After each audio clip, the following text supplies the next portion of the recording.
তো এতক্ষণ আমরা শ্যুট করেছি, আউটডোর শ্যুটও করেছি। তো এরপরে দেখবো ঘাম হয়েছে, অনেক ঘাম হয়েছে, সোয়েট এসছে। তো এরপরেও মেকআপটা অ্যাজ ইট ইজ রয়েছে, মানে সোয়েট প্রুফ হয়ে গেছে। এরপর আমরা দেখবো ওয়াটার প্রুফ হয়েছে কিনা, কেননা শ্যুট করার আগে তো ওয়াটার প্রুফ হয়েই যায়। যখন ওয়াটার দেবো এমনিতেই জলের জন্য কোনো রকম প্রবলেম হয় না। শ্যুট করার পর এত ঘামার পর দেখে এবার কিরকম আছে মেকআপটা।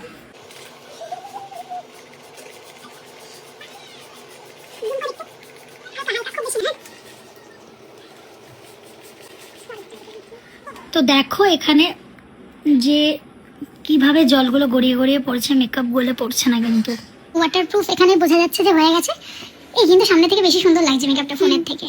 তো চলো এবার আমরা একটু টিস্যু দিয়ে দেখবো ড্যাব করে মেকআপ উঠছে কিনা। ও মাই গড, জল উঠছে, মেকআপ উঠছে না। তো দেখো জল উঠছে কিন্তু কোনো রকম প্রোডাক্ট কিন্তু উঠছে না, দেখা যাচ্ছে ভিডিওতে। দেখো একটু ঘষে ঘষে সব রকম করে দেখাচ্ছি, কোনো রকম প্রোডাক্ট উঠেছে? উঠেনি। এটা কিন্তু সেই আমার কিছু একটা